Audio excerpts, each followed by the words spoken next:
Dr. Sarah Chen hadn't slept in 3 days. Her eyes hurt as she looked at the data coming in on her monitors at the Deep Space Observatory in Hawaii. The numbers didn't make sense. They couldn't be real. But every simulation, calculation, and desperate recheck told the same terrible story. A rogue supernova was speeding toward the center of the galaxy at speeds that were impossible. "Sarah, please tell me I'm reading this wrong," Marcus Rodriguez, her friend and co-worker for 15 years, whispered. He shook as he held the printed reports. The paper shook like leaves in the wind. "You're not," Sarah said, her voice barely audible. "It's real, Marcus. Everything." The supernova didn't act like any other stellar explosion that had been seen before. This cosmic monster wasn't expanding outward from a fixed point. Instead, it was moving through space like a rolling wave of pure destruction. Later, scientists would call it a stellar anomaly, but at first, when it was so scary, they just called it the end. The UN got the news within 24 hours. Every major space agency on Earth confirmed the results within 48 hours. The world knew the truth that Sarah had found in that quiet observatory on the Pacific Ocean within 72 hours. The supernova's radiation wave, a wall of deadly energy moving almost as fast as light, would kill everything in its path.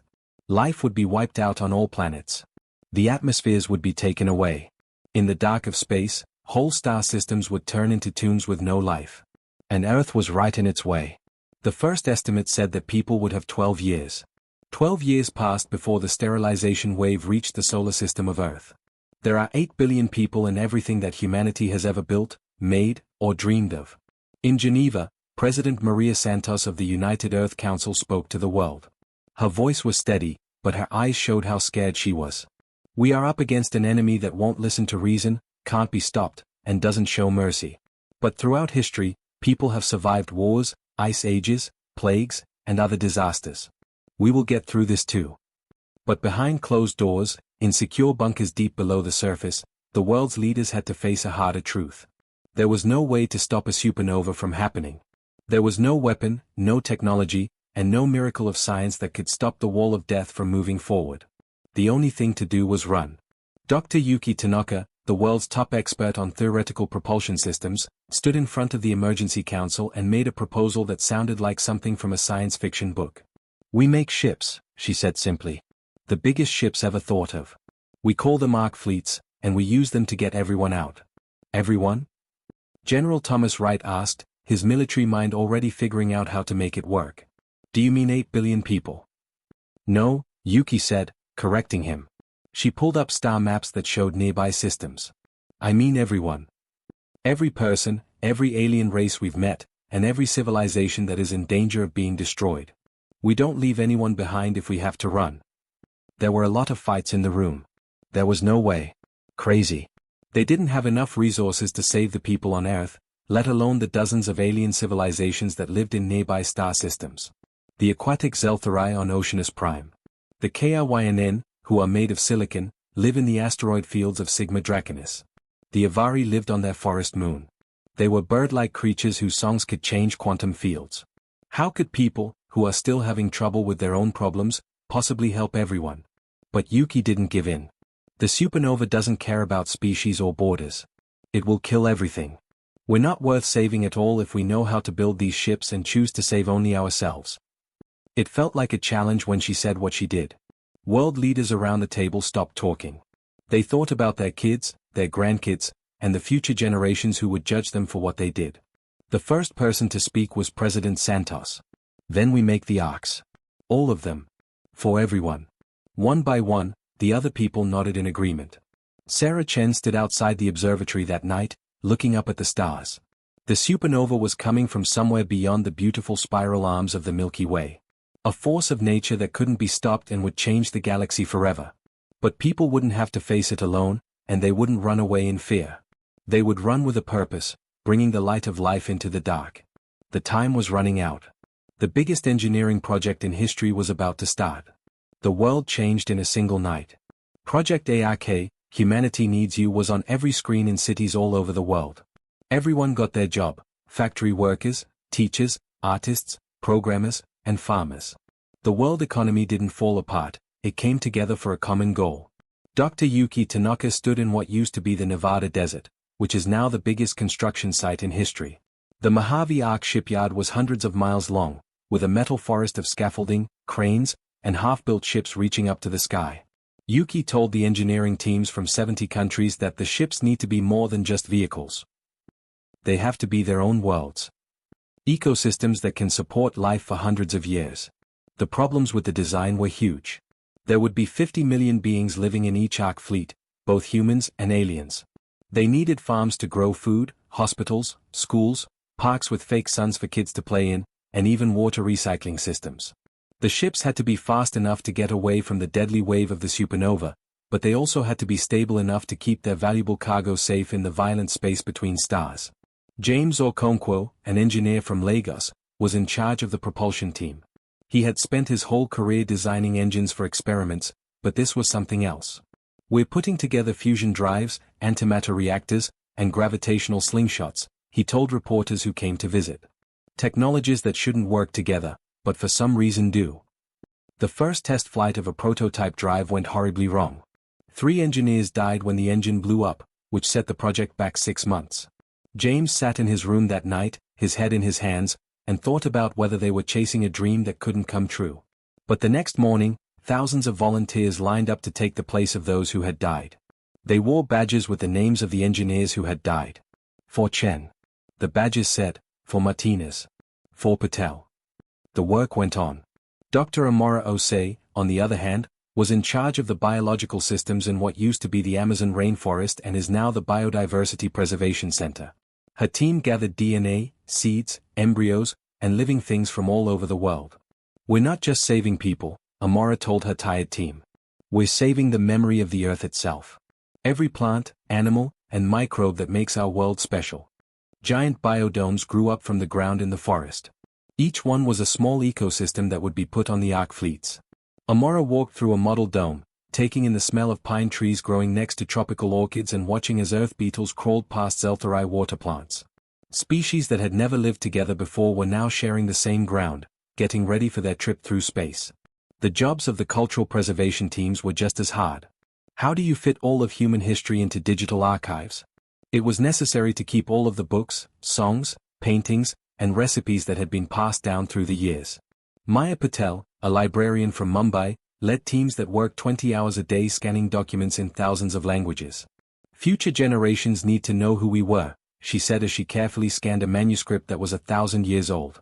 "Not just our technology, but also our stories, dreams, and mistakes.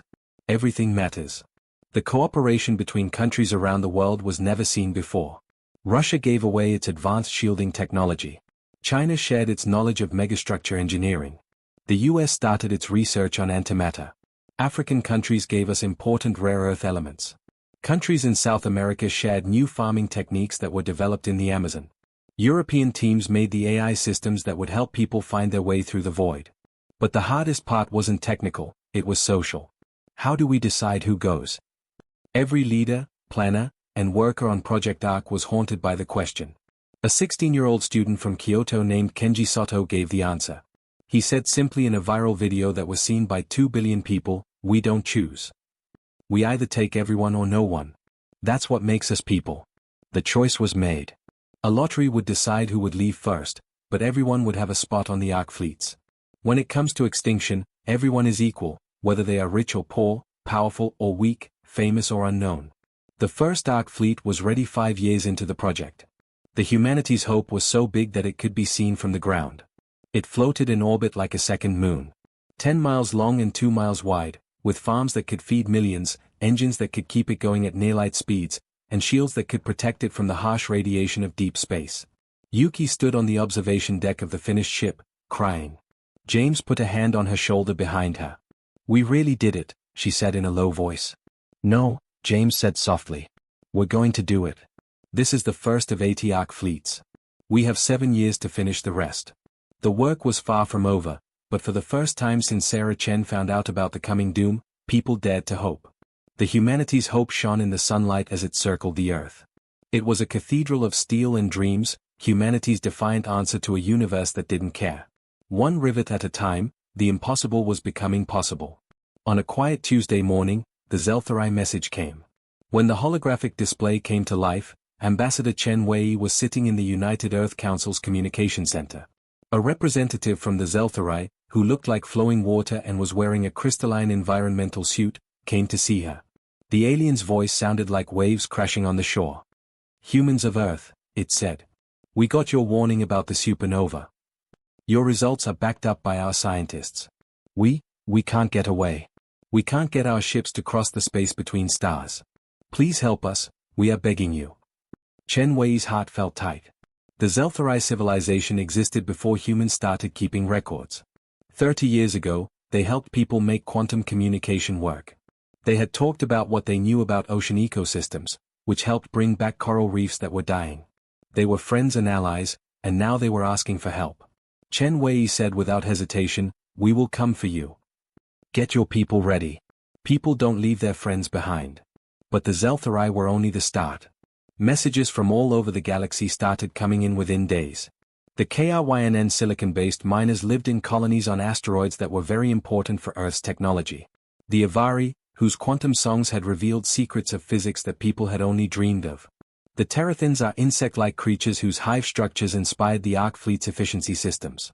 37 different alien civilizations, all of which are special and valuable, are all going to die. Project Ark grew bigger than anyone could have imagined. Captain Maria Santos, who is not related to the president, was in charge of the rescue mission to Oceanus Prime, which is home to 3 billion Zeltharai. The Evening Star, her ship, was one of the smaller ones made just for this kind of mission. Approaching Oceanus Prime, her navigator said. Maria looked through the viewport and saw a world of endless oceans. Cities floated on the waves, and glowing bioluminescent structures were hidden deep beneath the surface. The Zeltharai had done a great job getting ready. They had formed groups, packed their most important things, and chosen leaders to keep their culture and knowledge alive. But Maria could see the fear in their movements as they walked through their floating cities and looked back at their world one last time. A young Zeltharai named Waves Through Moonlight told Maria, "This is the only home we've ever known. We've been living here for 10,000 of your years. We have to leave it all behind now to die." Maria knelt down next to the alien and looked into its eyes, which were both completely strange and heartbreakingly familiar. She said softly, "Your home isn't the water or the buildings. Your home is your culture, your people, and your stories. Those go with us.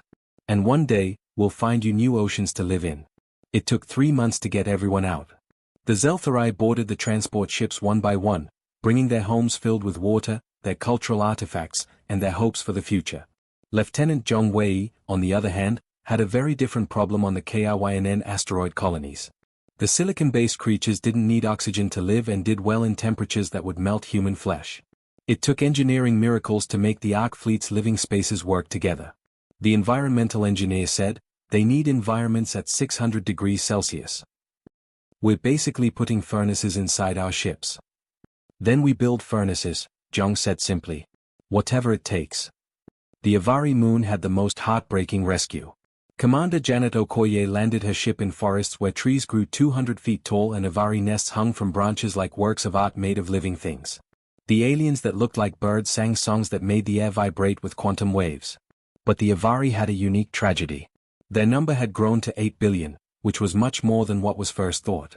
There wasn't enough space on the Ark fleets that were given out. "Some of us must stay," Elder Skyweaver sang, and his quantum voice turned into words that people could understand.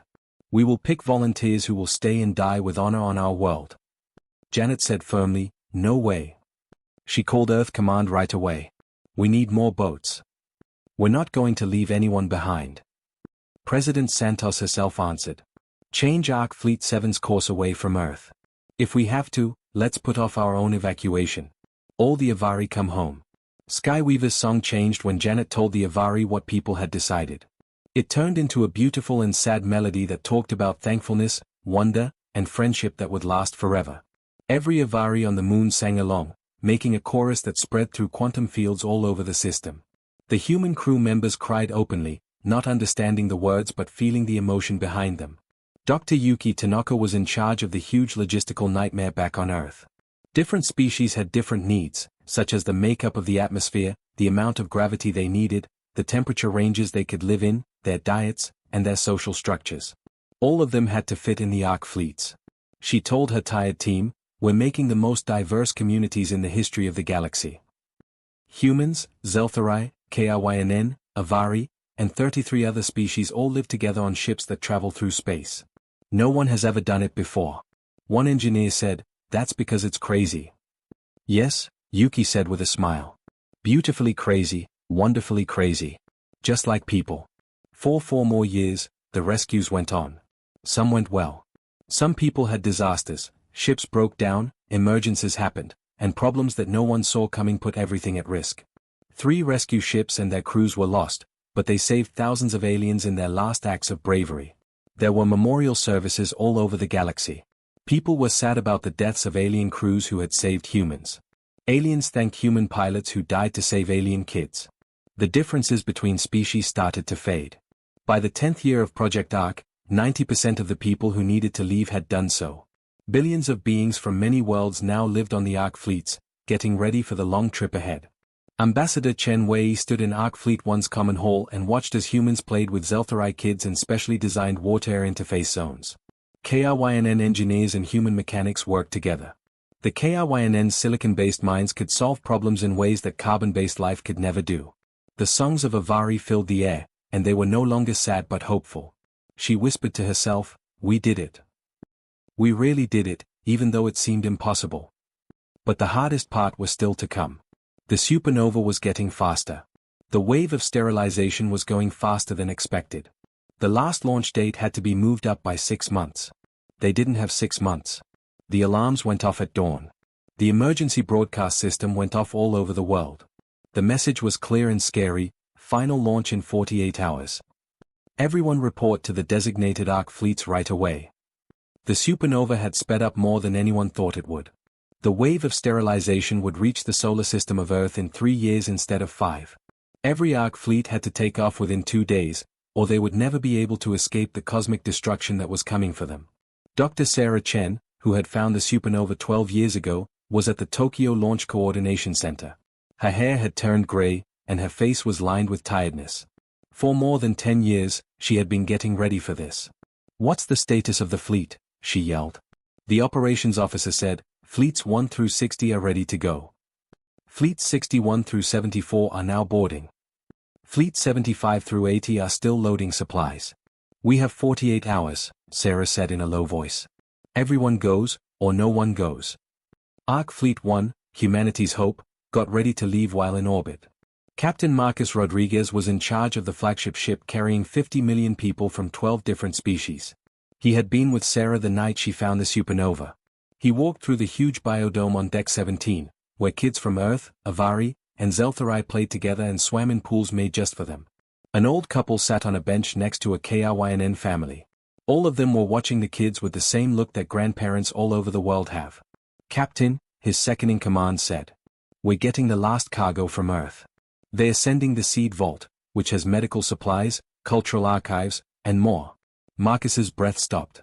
There were samples of every plant species on Earth and the 36 alien worlds they had left in the global seed vault. It was supposed to be spread out among several fleets for safety, but there wasn't enough time. "Put it on board," he said. "If humanity's hope has nothing else, it has the future." On the surface of the Earth, things were in a state of organized chaos. Millions of people moved toward launch sites in an amazing order, thanks to years of practice and planning. But everyone felt the weight of what they were leaving behind, even though they were calm. Private First Class James Okonkwo Jr. stood guard at the Lagos launch site. His father, a propulsion engineer, had died 7 years earlier in a test flight accident. He saw families get on the transport shuttles that would take them to the Ark fleets that were waiting for them. An old woman with a small plant in a pot stopped in front of him. "This was my grandmother's," she said in Yoruba. "She grew it from a cutting that her grandmother gave her. My family has taken care of this plant for 5 generations. James looked at the plant. It was a simple hibiscus with red flowers that stood out against the gray of the launch site. He said, "It's beautiful." "Please," the woman said as she pushed the pot into his hands. "Bring it with you. Keep it going. So that a part of my grandmother's lives on somewhere, somehow." James carefully put the plant in his bag. There were thousands of other moments like this happening around him. People were carrying pictures, musical instruments, handwritten journals, and children's toys, pieces of their lives that were being sent into space. A different goodbye was happening in the Zeltharai parts of the Ark fleets. Waves through moonlight, who is now a young adult, led the last ceremony for Oceanus Prime. They could see their homeworld, the blue-green jewel they would never see again, through the viewports. Waves through moonlight sang in the Zeltharai way, remember the tides. Don't forget about the deep currents. Think about how salty our water is like home. We move it forward, into whatever oceans are waiting. Every Zeltharai on the fleet joined in, and the song echoed through the ship's water-filled areas, a mix of sadness and hope. Disaster struck with only 30 hours left. Ark Fleet 78 said that their engine had failed. The antimatter containment had broken down, and without it, the ship couldn't go fast enough to get away from the supernova. Earth Command told Fleet 78 to leave. Move all passengers to other fleets. Fleet 78, on the other hand, had 40 million people on board. There wasn't enough space on the other ships that were too full. It would take weeks to move everyone, which they didn't have. Engineer specialist Maya Patel, the granddaughter of the librarian who digitized human culture, volunteered for the mission to kill herself. She said, "I can fix the containment field. But I have to do it from inside the reactor chamber. The radiation will kill me in a few minutes. Please, Maya, no," her commander begged.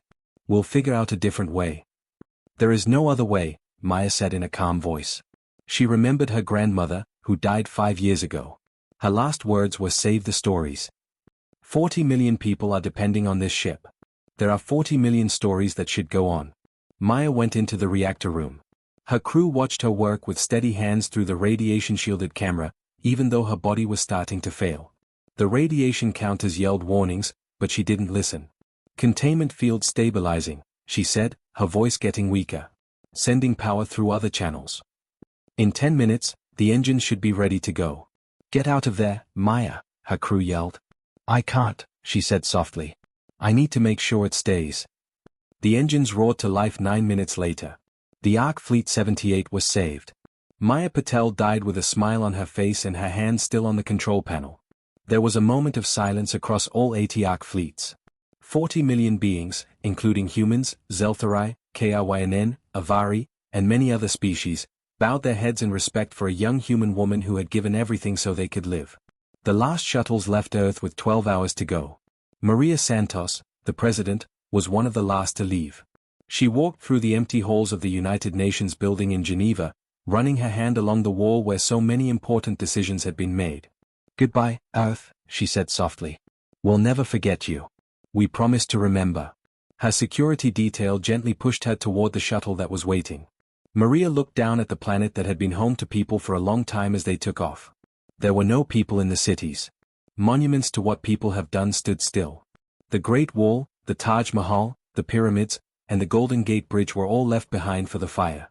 But Earth's greatest achievement was leaving. Billions of lives saved and moved on to the unknown. Captain Marcus Rodriguez got the last confirmations in the command center of humanity's hope. His operations officer said, "All 80 Ark fleets are ready to launch. Everyone is on board. Everything is working. Captain, we're ready." Marcus took a big breath. He thought of Sarah Chen, who was now on Fleet 40 and had started this desperate journey. He thought of his late friend James Okonkwo, who had worked on these engines. He thought of Maya Patel, whose body was now in the memorial chamber of Fleet 78. He thought about all the sacrifices he had made, all the nights he had stayed up late, and all the problems that had seemed impossible but had somehow been solved over the course of 12 years of hard work. To all Ark fleets, Marcus sent out to the whole network. "This is the hope of all people. We are ready to start our trip. We leave our worlds behind, but we take with us everything that makes us who we are. We are all children of the stars now, whether we are human, Zeltharai, Kyryn, or Avari. We're all family." He stopped for a moment because he was about to lose control of his emotions. "All fleets, turn on their engines. Let's head home. No matter where home is." 80 huge Ark fleets across the solar system turned on their engines. Their drives lit up the dark, making it look like a constellation of stars made by people leaving on impossible journeys. The view from the surface of the Earth must have been amazing, but there was no one left to see it. The biggest migration in the history of the galaxy had begun. The 3rd year of the trip. Life on humanity's hope had settled into a routine that would have seemed impossible during the crazy evacuation. Captain Marcus Rodriguez walked through the farming decks, where rice paddies grew next to Avari nutrient forests and Zeltharai kelp farms thrived in vertical water columns. Chen, a human farmer, worked with a KRYNN agriculture expert. They spoke a mix of Mandarin, English, and the crystal-clear sounds of the KRYNN language. They were working on a hybrid crop that could grow on the ship and feed a variety of animals. "Captain!" Chen yelled, waving him over. "Give this a shot." Marcus bit into what looked like a rice ball but tasted like a mix of grains from Earth and something that was mineral-rich and gave him energy. He said, "It's good." "It's better than good," the KRYNN expert said, their silicon-based vocal cords making a sound like wind chimes. "It's hope growing in the ground we made." But not everything was calm. Tensions were rising in the common areas of Deck 23. Teenagers from Earth and Avari had gotten into a fight over access to the quantum playground, a place where both species liked to hang out. James Okonkwo Jr., a security officer who had brought the hibiscus plant on board 12 years ago and now served as a peacekeeper, arrived to find both sides ready to fight, with ruffled feathers and clenched fists. "What's wrong?" James asked in a calm voice. A teenage boy named Alex yelled, "They're always here. They take up all the quantum fields with their singing and won't let us play graviton ball." Skyweaver's granddaughter said, "Your game messes with our quantum harmonies." Her feathers showed that she was upset. "We were the first ones here." James let out a sigh. This wasn't the first time this had happened, and it wouldn't be the last. Putting billions of beings from different evolutionary backgrounds into metal ships would always cause problems. James said, "The playground is for everyone. That means giving and taking. Avari, you get the quantum fields for your singing in the morning. You get the graviton court in the afternoon, humans. And every week, you all play together. Got it?" Both sides complained, but they came to an agreement. James saw the hibiscus plant growing in a nearby garden plot as everyone else left. Its red flowers were as bright as they had been when the old woman gave it to him. Her family had taken care of it on Earth for 5 generations. Now it grew next to plants from other worlds, showing how it could adapt. Dr. Amora Osei faced problems in the medical bay that no other doctor had ever had to deal with. She stood over a patient who was not fully human or Zeltharai. The patient was a child born to a human father and a Zeltharai mother through advanced genetic compatibility treatments. The child's name was River, and they were the first real interspecies person. River had lungs that could breathe both air and water, a double circulatory system, and a mind that processed reality in ways that neither parent species could fully understand. The mother, waves through moonlight, asked nervously, "How is River doing?" "Healthy," Amora told her. "Not like either of you, but healthy. River is teaching us things about biology that we never thought possible." But there were other changes going on the Ark fleets besides River. Culture was changing right in front of you. Teenagers learned Avari quantum songs and used them in their own music. Zeltharai poets started writing in both Mandarin and English. KRYNN engineers used silicon pattern games to teach human kids math. In the dark between the stars, a new civilization was starting to grow. The first crisis that put everything at risk happened in Year 7. The Ark fleets had been moving together in a coordinated way and talking to each other through quantum entanglement networks. But Fleet 32 went dark all of a sudden. No messages, no telemetry, and no signs of life. "All fleets, this is humanity's hope," Marcus said on the air. "We're changing course to look into Fleet 32. Get ready for possible rescue missions." When they got there, the fleet was drifting with its engines off and its lights off. It looked like a tomb floating in space. Marcus was in charge of the rescue team. They walked through dark hallways, their lights cutting through the darkness. The quiet was overwhelming. After that, they found the crew in the main dome. All 50 million of them. But they weren't dead. They were sleeping. One of Marcus's officers whispered, "What happened here?" Dr. Amora Osei, who was on the rescue team, used her medical scanner to look at the sleeping people. "Suspended animation," she said in awe. "But not because of our technology. This was done by something else." The ship's data logs held the answer. Fleet 32 had run into a dark matter cloud, which is a part of space where there is so much invisible matter that it affects consciousness. The crew had fallen into a deep sleep, and their life support systems turned on by themselves to keep them alive. "Is it possible to wake them?" Marcus wanted to know. Eventually, Amora said. "But first, we need to tow them out of this area. The dark matter is still having an effect on them." It took 3 weeks to tow Fleet 32 to safety and slowly wake up its passengers. When they finally woke up, they told stories of strange dreams, visions of places they'd never been, times they'd never lived, and people they'd never met. One of the crew members who woke up, a KRYNN named Crystal Song Throughstone, said, The dark matter did something to us. It linked our minds across species lines. We all had the same dream for a short time. What did you dream about?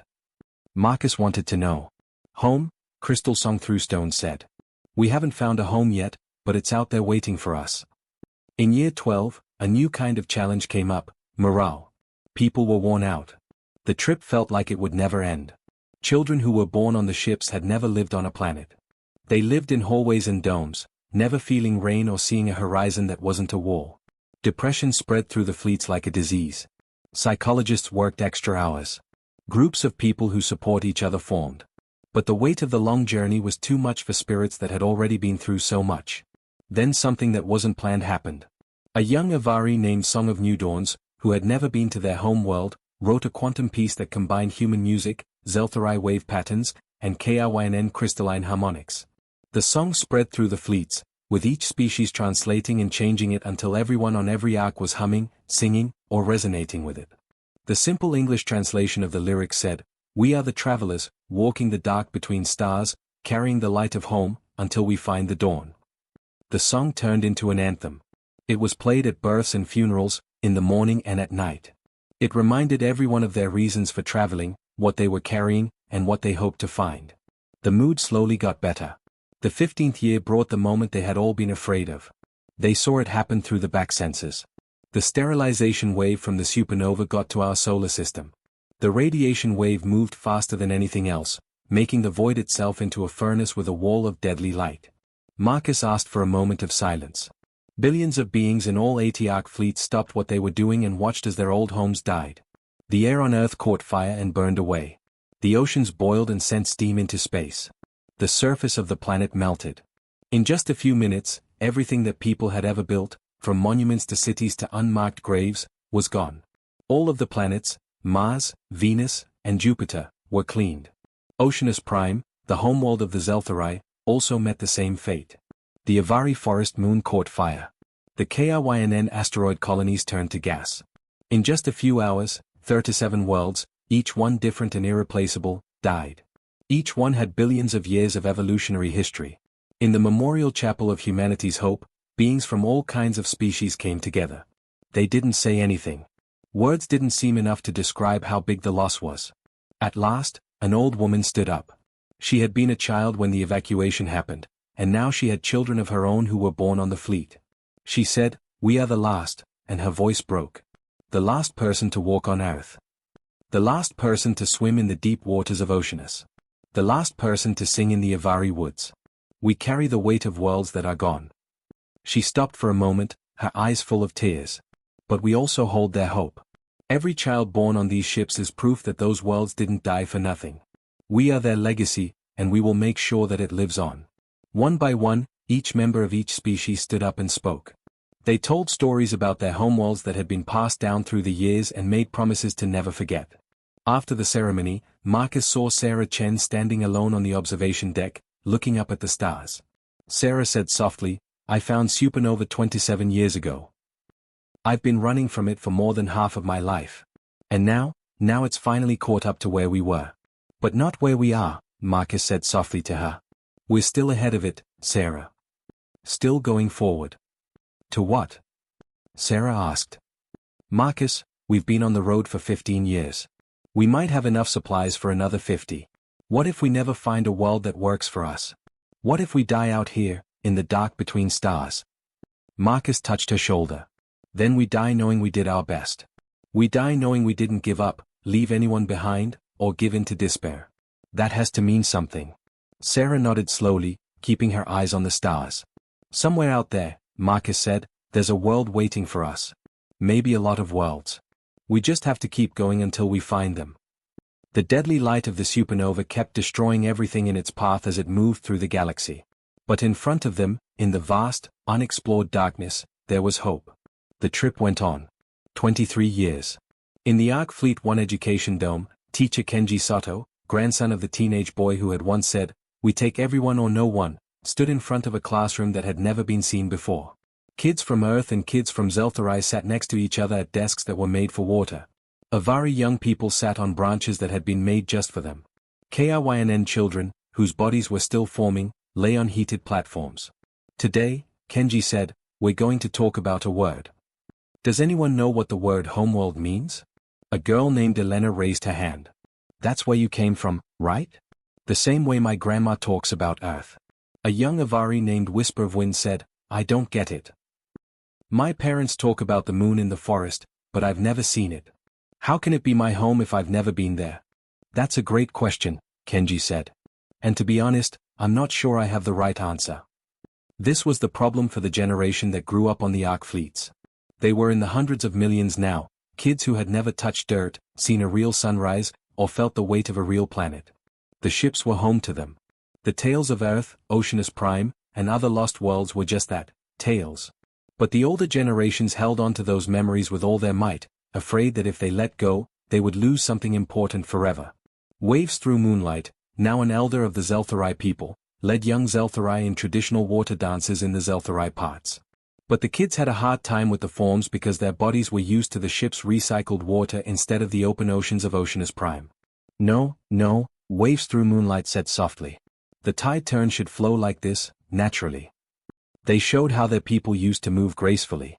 But Elder Waves, one of the kids said, there are no waves here. How can we dance the tides if we've never felt them? Waves Through Moonlight felt like they had been hit by a physical blow. How could you teach kids about something they had never seen before? How could you keep a culture alive when the things that made it up were no longer there? That night, Waves Through Moonlight met with other elders in the Interspecies Cultural Council. This group was made to deal with problems like these. Skyweaver, the Avari representative, said, we're losing them. His feathers were gray with age. The kids don't get our quantum songs anymore. They make their own music by mixing human instruments with KRYNN resonance patterns. It's pretty, but it's not us. Elder Crystal Song Through Stone, the KRYNN who had dreamed of a new home during the dark matter incident, said, maybe it's not meant to be just us anymore.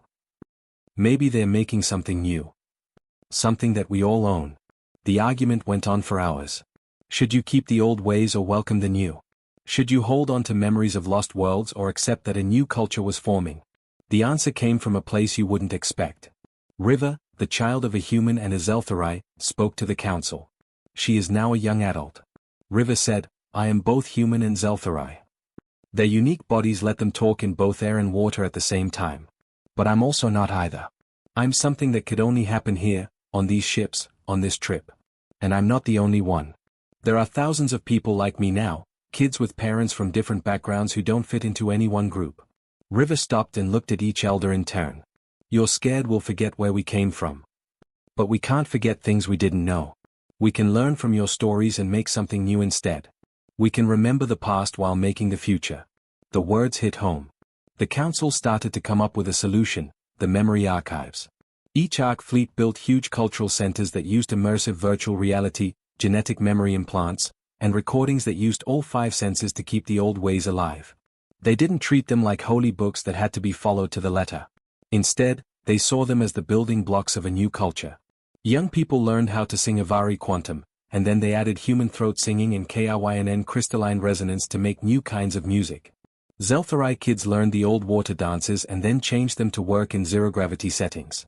They made performances that their ancestors could never have imagined. The new generation called themselves Starborn, which meant that their identity wasn't tied to any lost planet but to the journey itself. In year 30, there was another problem, resources. Even though they had planned carefully, the Ark fleets were running out of important supplies. The antimatter reserves that powered the engines were running out faster than expected. The water recycling systems had been in use for 30 years and were starting to break down, so they needed new parts. We have at most 20 years' worth of supplies left, said the fleet's resource coordinator at an emergency council meeting. We'll have to make tough choices about rationing if we can't find a source of raw materials. Captain Marcus Rodriguez, who is now in his 70s, looked at the data with tired eyes. 3 decades of being in charge had made him older than his years.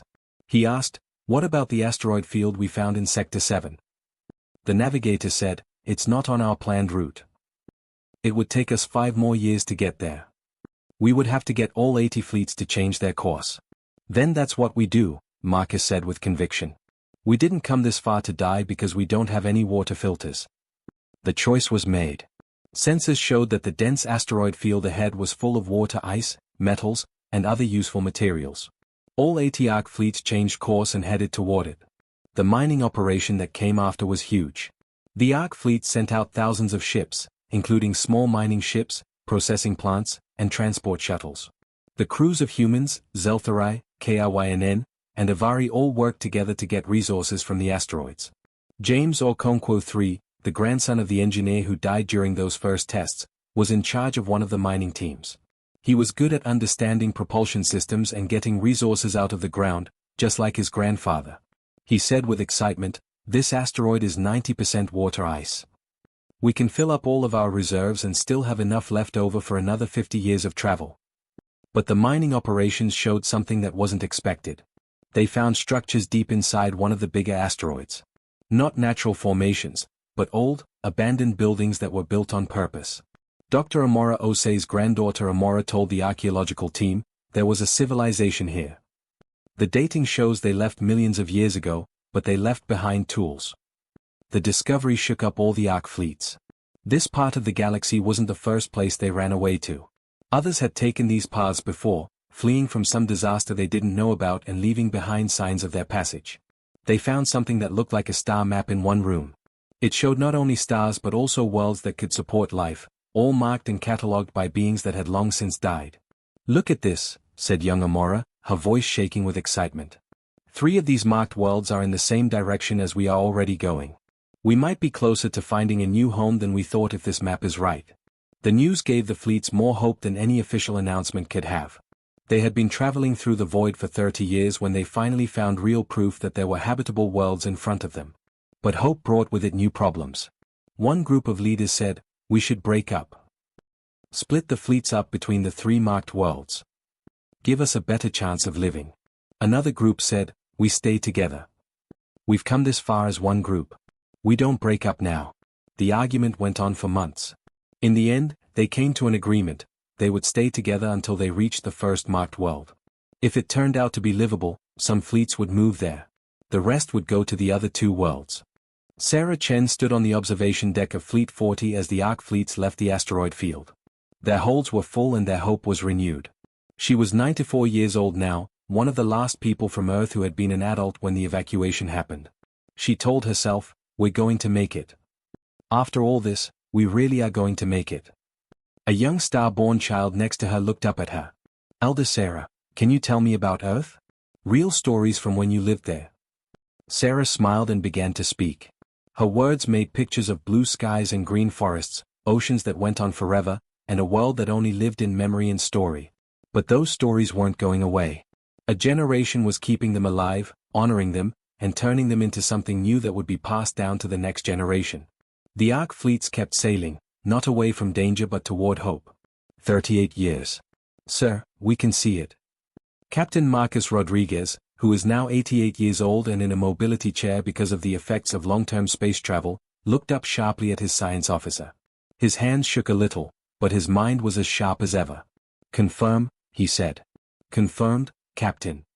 The first world on the star map from long ago. Distance, 6 months at the current speed. Captain, it's beautiful." A world showed up on the main screen. It was a little bigger than Earth and had oceans and continents. Its atmosphere glowed blue-green in the light of its sun. The first set of data showed up on secondary screens, an atmosphere with oxygen and nitrogen, liquid water, moderate temperature ranges, and signs of complex organic chemistry.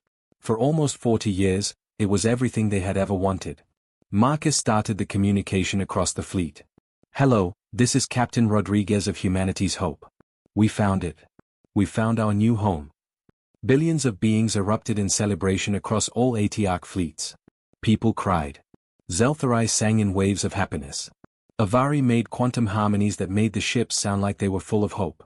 KRYNN flashed their crystal bodies in patterns that showed they were happy.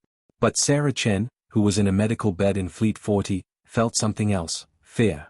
"We don't know what's down there," she told her great-grandson, who was now in charge of taking care of her. "What if it already has people living there? What if there are risks we don't see coming? Then we face them," he said softly. "Just like we have with everything else." It took 6 months to plan and do the approach, which included a lot of surveys. Every probe that was sent to the planet's surface sent back data that made the world seem even better. They called it New Haven.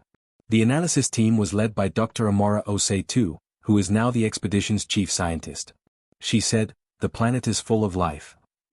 But it's all simple: bacteria, simple multicellular organisms, and early plant-like life. Nothing that comes close to being aware. 2 billion years ago, Earth was like this. Is it possible for us to live there?" Marcus wanted to know. All of us. The Zeltharai will do well because the oceans are big and clean. The Avari will have to change, but the weather is good for flying and the forests could work for them with some changes. The KRYNN can set up colonies in the mountains where there are a lot of minerals. And people? Amora smiled. People will be fine. The gravity is almost like that on Earth. The air is safe to breathe. Some continents even look like they could support farming. But the real question was if they should stay. The Philosophical Council, which was set up during the trip to talk about moral issues, met to talk about the problem.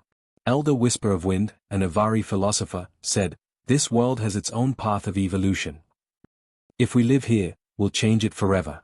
We'll stop whatever this planet might have become." A human representative said, "We're not interrupting. We're becoming a part of its future. Life doesn't happen in a vacuum. We can help this world grow instead of tearing it down." The argument went on for weeks. Finally, River, the human Zeltharai hybrid who had become a voice for the star-born generation, came up with a way to fix things. "We settle down, but we do it carefully. We build cities in places where they won't hurt native ecosystems. We study and protect the life that is already here. We are not the end of New Haven's story, we are part of it." They made the choice: they would land. The first group to land had members from all of the fleet species. At 38 years old, River was chosen to be one of them. She was the first person of mixed heritage to set foot on solid ground. The landing craft landed on a beach where the sand was purple and the water was lavender. The sky was a darker blue than Earth's, with gold streaks from the strange sun. River stepped onto the sand. Because of their hybrid body, they could breathe the alien air while still getting oxygen through their Zeltharai water lung. They knelt down, put their hands in the warm sand, and cried. "Solid ground," they said softly. After 38 years of metal decks, solid ground. The others came over one by one. People got down on their knees and kissed the ground. Zeltharai waded into the ocean, and their bodies sang with joy at the feel of real water currents. Avari flew in real wind, and their quantum songs changed in ways that were impossible in the ship's controlled environments. KRYNN pressed their crystal bodies against rocks, which made sounds that matched the planet's natural geology. They had found a place to live. But the real test started when the main settlement began. Ark Fleet 1 stayed in space, but smaller ships took millions of people down to the surface. The first city, called Unity in 37 languages, grew on a flat area near the coast. It was different from any other city in history because it was built to hold many types of people. There were human buildings next to the Zeltharai water complexes. Next to the KRYNN crystal gardens, Avari nesting towers reached up to the sky. Parks mixed plants from Earth with plants from 36 other worlds to make gardens that couldn't have grown naturally on any one planet. Right away, there were problems. Earth plants grew quickly in New Haven's rich soil, threatening to take over native plants. Kids playing in the woods hurt delicate native organisms that couldn't fight back against such big animals. Zeltharai's industrial activities put chemicals into coastal waters that native life had never seen before. Dr. Amora Osei-2 worked hard to fix each problem. "We need rules," she told the settlement council over and over. "There are strict rules about where we can build, what plants we can add, and how we get rid of trash. We can't repeat the mistakes that our ancestors made on Earth." The Environmental Protection Accord was made, and it was the first law in the galaxy to protect the environment.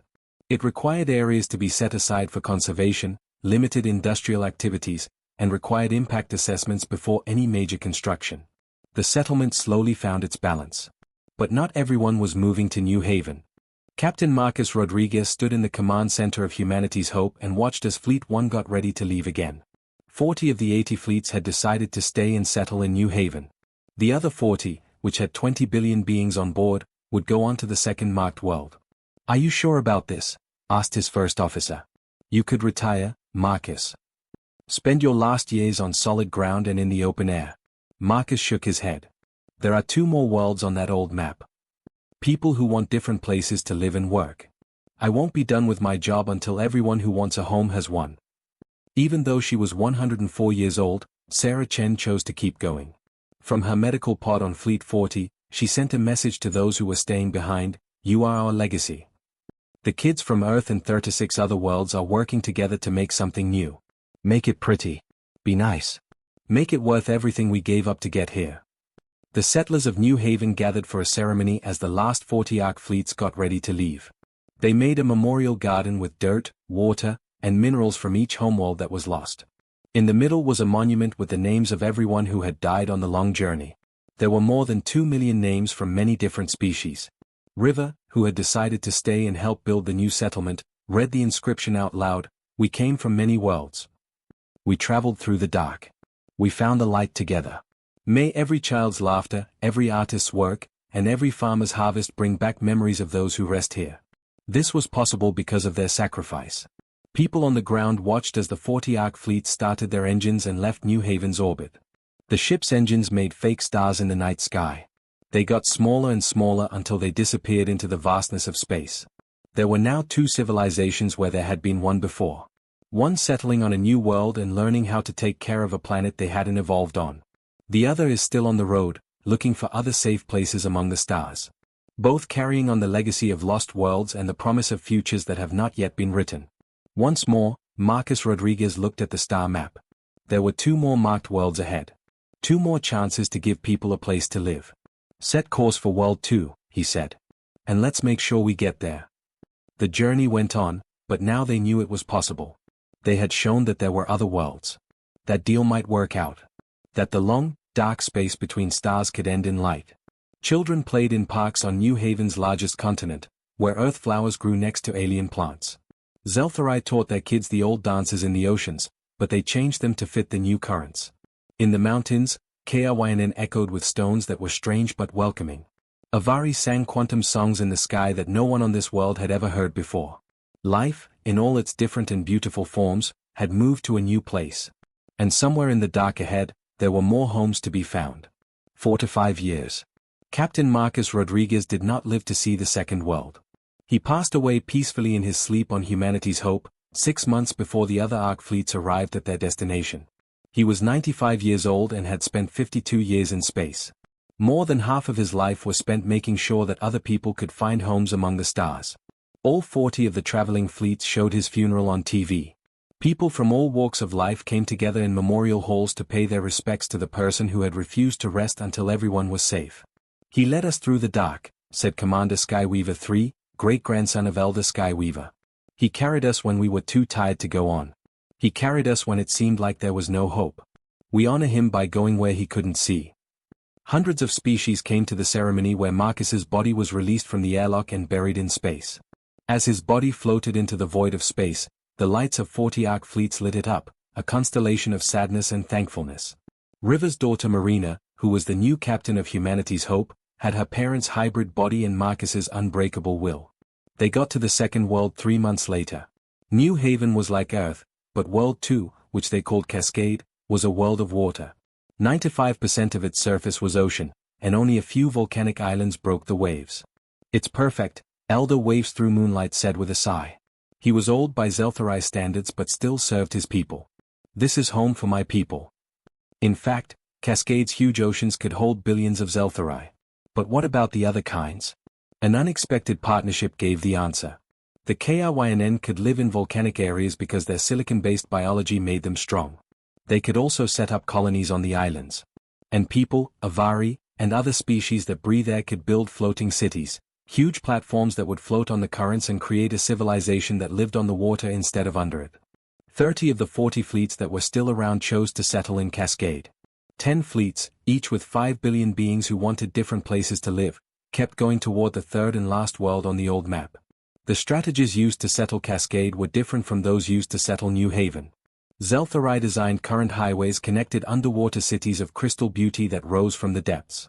People who needed land could use floating platforms that were the size of small continents. But something strange happened. The line between species started to get even less clear. Children born on Cascade learned to swim before they learned to walk. Some of them had their genes changed so they could dive deeper and longer. This led to the creation of a subculture of deep walkers who could go down to Zeltharai cities with only a little bit of breathing equipment. Avari learned how to sing in a new way that worked through water instead of air as she got used to the water world. Their songs became a way for people on the surface and in the depths to talk to each other. In the meantime, the first generation of children born in New Haven grew up. They had never heard of the Ark fleets or been on the journey. For them, New Haven was just home. It wasn't a safe place, it was the world they belonged in. Dr. Elena Chen Patel, the great-great-granddaughter of Sarah Chen and Maya Patel, stood in the xenobiology department at Unity University. She was looking into how life on Earth and native New Haven organisms were starting to interact and, in some cases, evolve together. "Look at this," she told her research team. "This native microorganism and this Earth bacterium are working together in a way that helps both of them. They couldn't live alone in this soil, but together they're doing well." It was a metaphor for the settlement as a whole. Not only were humans, Zeltharai, Krynn, Avari, and dozens of other species learning to live together, they were also learning to mix their cultures, technologies, and even their biology to make things that were better than the sum of their parts. But there were also problems.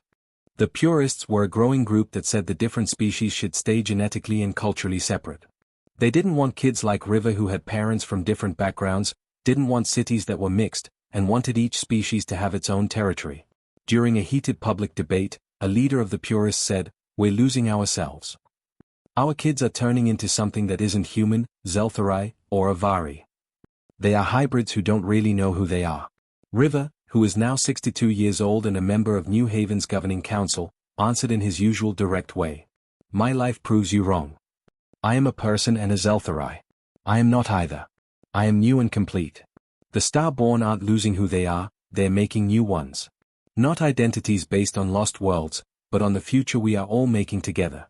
Even though the debate went on, most people in New Haven did not agree with the purist philosophy. They had not survived extinction and traveled through the void only to bring back the problems that had plagued their ancestors. The Third World came in year 50. 1 week before they got there, Sarah Chen died. She was 112 years old and the last living person who had been an adult when the supernova was first found. Her last words, which were sent to the other 10 fleets, were short and to the point: "We made it. Let everyone know that we made it." Sanctuary, the Third World, was the most like Earth of all the planets that had been found. The climate is mild, there are many different biomes, and the gravity is almost the same as Earth's. But it had a surprise. "Captain," the science officer said in a shocked voice. "We're seeing structures on the surface. Big ones. And they still work." The star map had been left behind by an ancient civilization that had settled in Sanctuary. Even though they were long gone, fled or died out millions of years ago, they left behind a working infrastructure as a gift. Cities with advanced technology that has been carefully kept. Automated systems that still made power. Farms built to feed billions of people. And in the middle of the biggest city, a message. Captain Marina Chen Rodriguez was in charge of the first trip to the city's main plaza.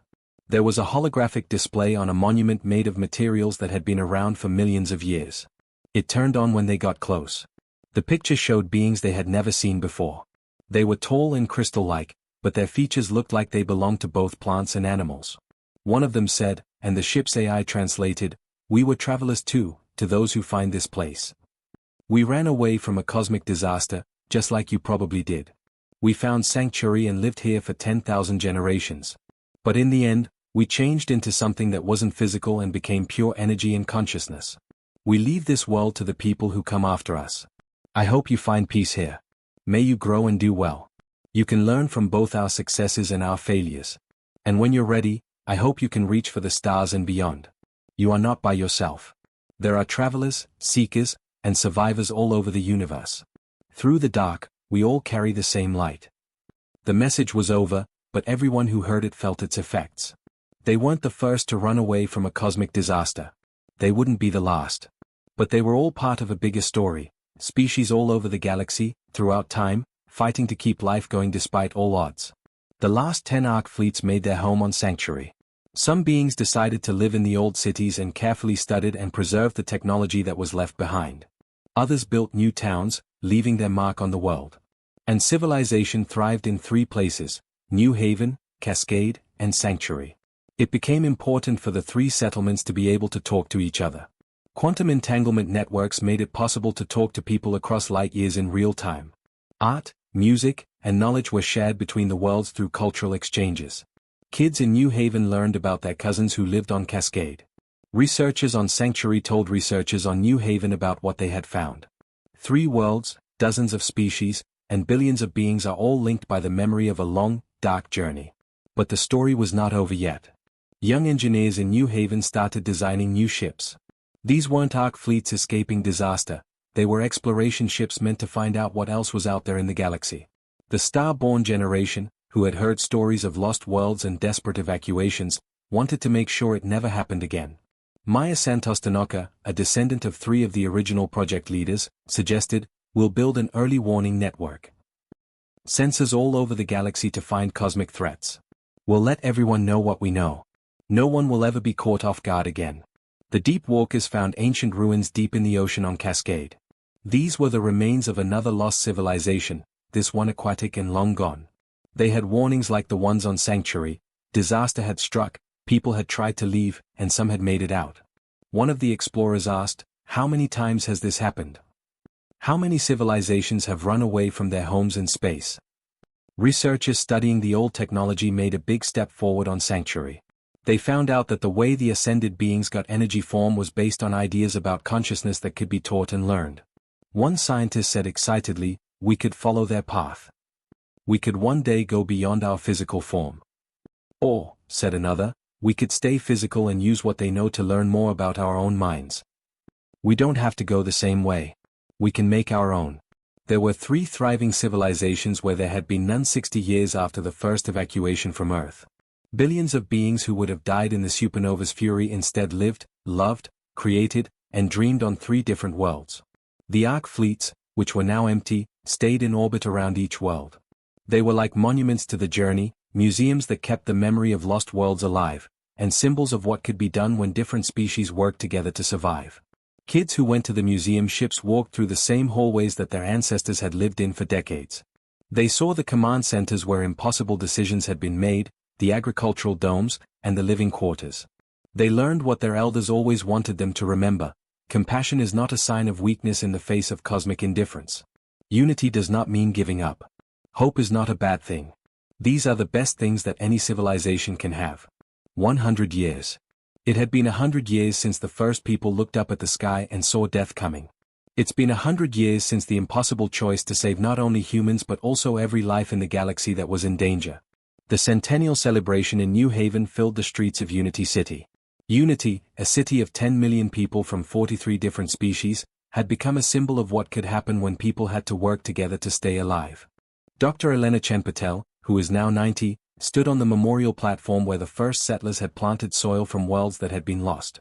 The garden had grown wild and beautiful. Earth roses grew next to Avari quantum flowers, Zeltharai kelp made living sculptures in water features, and KRYNN crystals echoed the songs of native New Haven birds. Elena told the people who had come that my great-great-grandmother Sarah discovered the supernova. My great-grandmother Maya died on Ark Fleet 78, saving 40 million lives. My grandmother River helped make this city what it is today. And I've spent my whole life learning how people from 43 worlds have learned to get along. She pointed to the garden around her. This is what we will leave behind. Not the cities, not the technology, and not even the successful settlement of 3 worlds. This is what we learned. The differences between species are not nearly as important as the fact that we all want to live, grow, create, and care for each other. There were similar celebrations on Cascade, both on the surface platforms and in the crystal cities that were below the waves. The water world had its own culture that moved between deep and shallow water, and between people who breathed air and people who breathed water. 15 years after Elder Waves Through Moonlight's death, their great-great-grandchildren continued the water dances, which had been changed to fit Cascade's currents and tides. What used to be a Zeltharai-only tradition now included human deep walkers, who had been changed so they could spend hours underwater dancing with their Zeltharai friends. The centennial took a different shape on Sanctuary. The beings there, who had access to the knowledge of the ancient ascended civilization, decided to honor the day with a big experiment in consciousness. People from all species took part in a group meditation that used techniques based on ancient technology but modified for modern living things. For an hour, billions of minds connected. They didn't lose their individuality, but they shared memories, experiences, and feelings across species lines. A human farmer knew what it was like to be a KRYNN because they could feel the world through crystalline resonance. A scientist from Avari saw things the way humans do. A Zeltharai artist experienced the distinct joy of an Avari's quantum song. Everyone who took part in the meditation cried when it was over. They had touched something deep, a glimpse of unity that didn't erase differences but instead celebrated them as important parts of a bigger whole. But the 100th anniversary celebrations were also a turning point. The generation that was born during the evacuation, which is now old, was fading into history. Soon, no one would be alive who had ever walked on Earth, swum in Oceanus's seas, or sung in the Avari forests. Records, memories, and stories would be the only places where the lost worlds would be. The Council of Remembrance, a group set up just to protect the history of the evacuation and the lost worlds, said, "We must make sure the stories live on." The Starborn and their kids, the New Haven native, Cascade-born, and Sanctuary children, on the other hand, saw things differently. "We honor the past," said Marina Chen Rodriguez, who is now 75 and the planetary governor of New Haven. "But we don't have to follow it. My grandmother River taught me that we are all different. We take the best things from our ancestors and make something they could never have imagined." She talked about a new project called the Galactic Seed Program. "We won't wait for another cosmic disaster to put civilizations in danger," Marina said. "We're going to build new ships, not to run away, but to explore. We're going to find other worlds with people living on them and share what we've learned, how to spot threats, how to get away if we need to, and that it's possible to survive." Some people didn't like the program because they thought it should focus on their own worlds and their own growth. But most people supported it, remembering that their own survival depended on humanity's choice to save everyone, not just themselves. The first seed ships went into space 5 years after the centennial. Each one had crews from different species, as well as technology, knowledge, and the recorded histories of worlds that had been lost.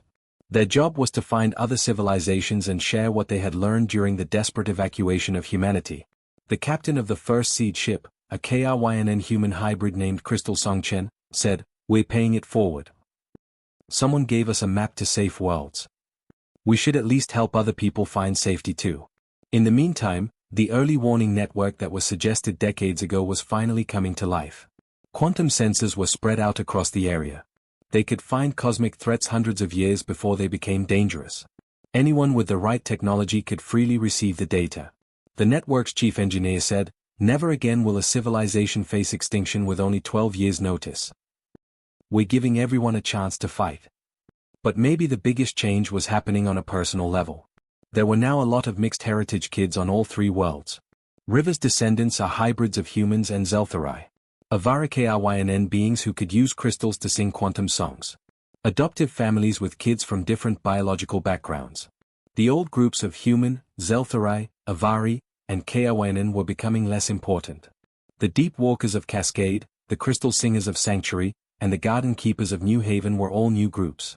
And the cultural mixing was even more impressive than the biological mixing. Language had changed into a mix of communication styles from 43 different species. The music was made up of human instruments, Avari quantum harmonics, Zeltharai wave patterns, and KRYNN crystalline resonance. Architecture mixed the styles of many different worlds. Something truly new was coming into being. Elena Chempatel died peacefully in her sleep on the 110th anniversary of the evacuation. She was surrounded by her family, which included people of many different species. Her last research paper, which was published after she died, showed how bacteria from Earth and microorganisms from New Haven had completely merged to form new hybrid life forms that were stronger and more adaptable than either of the original species. She had written, "Life finds a way. Not by staying pure and alone, but by mixing, changing, and making new forms." This is what we learned from our survival. Diversity is not only beautiful, it's necessary. Thousands of people came to her funeral. She was buried in the memorial garden she had cared for 90 years. The earth roses and Avari quantum flowers grew over her grave, their roots tangled in the soil of a world where neither species had evolved. In year 125, we made contact with a completely different alien civilization for the first time. One of the seed ships, which was exploring a faraway area, ran into the Vex, a race of beings made of energy that lived as coherent electromagnetic patterns. They didn't need planets, they lived in the electromagnetic fields of stars. "We thought we were alone," the Vex said through radio signals that were carefully tuned. "We've been around for 1,000,000 years and have never met another intelligent being. Your presence changes everything we know about the universe." The seed ship's captain remembered the message left by the ascended civilization on Sanctuary and said, "You're not alone. Not one of us is. The universe is full of light, consciousness, and beings who are trying to figure out where they fit in. Welcome to the bigger community. The Vex joined the Alliance willingly and offered their unique knowledge of energy-state physics. They learned about biological life, civilizations on other planets, and the huge evacuation that brought together dozens of species in return.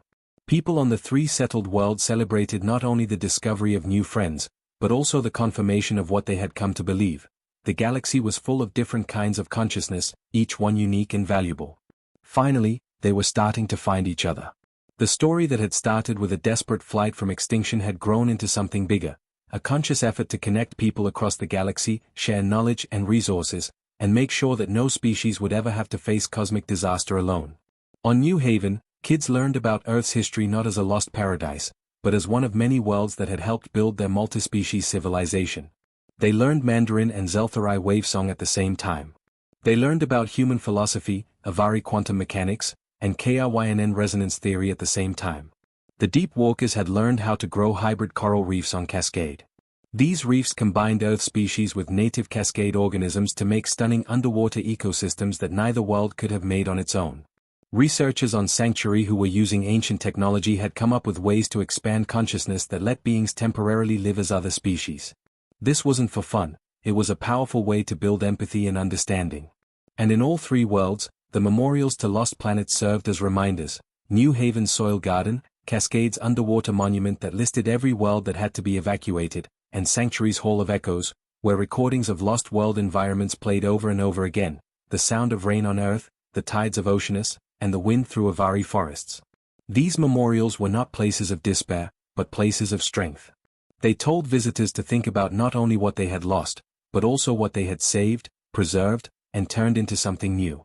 As year 150 drew near, the 3 worlds got ready for another big event. The first children born on Sanctuary, Cascade, and New Haven would be old enough to go back to where it all started, not to Earth, which was now a dead cinder, but to the orbital space where the Ark fleets had first gathered 150 years ago. The empty Ark fleets still circled each world, where they were kept as museums and monuments. But the goal was to take one ship, the original humanity's hope, and fly it back to the solar system of Earth. The leader of the expedition, a 6th-generation descendant of Captain Marcus Rodriguez, said, "We're making a pilgrimage. Not to grieve, but to see. To honor those who made our lives possible, to see what we missed, and to plant a sign that says, life was here." Life went on. Life goes on. It would take 10 years for the trip. But for a civilization that had been traveling through space for 40 years, 10 years was nothing. An old Avari named Echo of Ancient Songs, one of the last people born on the original Avari moon, wrote a final quantum song as the preparations began. The vibrations of the performance traveled through the quantum entanglement network that linked the 3 worlds at the same time. There were no words in the song, but everyone who heard it knew what it meant. We came from the dark and the fire. We lived because we were united and cared for each other. With hope and determination, we built new homes. We are the kids of worlds that are gone and dreams that are new. We are proof that love is stronger than chaos. We are the light that will never go out. The song was over, but its sound stayed. Billions of beings lived their lives in 3 different worlds. Kids played in parks where plants from other planets grew together. Scientists sought knowledge that integrated the insights of 43 species. Artists made things that no one world could have thought of. Families, biological and chosen, single species and mixed, came together for meals and parties. And the Ark fleets were silent but not empty as they orbited each world. They held memories of desperate journeys, hard choices, and the time when humans and their alien friends showed that kindness could win over cosmic destruction. The supernova that had threatened everything was now just a memory. Its wave of destruction had long since passed through the area where homes used to be. But on these 3 new worlds, life thrived, not because the universe didn't care, but because it showed that consciousness, cooperation, and care could make meaning even in a universe that didn't offer any. Not the ships, not the technology, and not even the successful evacuation were the most important things that people did. In the darkest hour of humanity, the decision was made that saving others was worth any price. That caring wasn't a weakness to be thrown away in a crisis, but a strength to be embraced. And that choice to save everyone or no one would be remembered throughout the galaxy as long as any of the original evacuees' descendants were alive. If the story went on as it had started, that would be a very long time.